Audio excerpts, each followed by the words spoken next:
کیا crypto currency Pakistan میں بند ہونے جا رہی ہے؟ یہ وہ خبر ہے جس کو سننے کے بعد ہر وہ شخص جو کرپٹو کرنسی کے کاروبار میں انوالو ہے افراتفری کا شکار ہے۔ ہر وہ شخص جس نے کرپٹو کرنسی کا کاروبار کیا ہے اس کے چہرے پہ مایوسی ہے، کیونکہ پاکستانی گورنمنٹ نے یہ اعلان کیا ہے کہ کرپٹو کرنسی کو پاکستان میں بند کر دیا جائے گا۔ سینٹ کی قائمہ کمیٹی برائے خزانہ وزیر مملکت عائشہ غیاث کا کہنا تھا کہ کرپٹو کرنسی کو پاکستان میں کبھی بھی لیگلائز نہیں کیا جائے گا۔ ان کا کہنا تھا کہ فیٹف کی طرف سے بھی یہ پریشر ہے کہ کرپٹو کرنسی کو پاکستان میں کبھی بھی لیگلائز نہ کیا جائے۔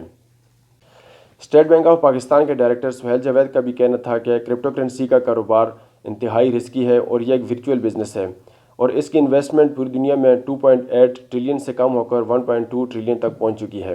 وزیر مملکت عائشہ غیاث کا کہنا تھا کہ اسٹیٹ بینک آف پاکستان اور ministry of information technology crypto currency سے ریلیٹڈ تمام اپلیکیشن کو بند کرنے پہ کام آغاز کر دیا ہے۔ بہرحال بعض ماہرین کا کہنا ہے کہ کرپٹو کرنسی کا کاروبار پاکستان میں اس وقت تک نہیں بند ہو سکتا جب تک اس کے لیے کوئی قانون سازی نہ ہو جائے، کیونکہ ابھی تک کرپٹو کرنسی یا اس سے ریلیٹڈ اپلیکیشن کو نیٹ سے بند کرنے کے لیے پاکستان میں ابھی تک کوئی قانون سازی نہیں ہوئی۔ خیر، جب تک یہ قانون سازی نہیں ہوتی اس وقت تک یہ کرپٹو کرنسی پاکستان میں بند نہیں ہو سکتی۔ ابھی تک اسٹیٹ بینک آف پاکستان یا منسٹری آف انفارمیشن ٹیکنالوجی کی طرف سے کوئی فائنل ڈیٹ نہیں آئی جس دن کرپٹو کرنسی کو بند کر دیا جائے گا پاکستان میں۔ فی الحال یہ ایک ڈسکشن تھی جو سینٹ کے ایک اجلاس میں کی گئی تھی وزیر مملکت کی طرف سے اور ان کی ٹیم کی طرف سے۔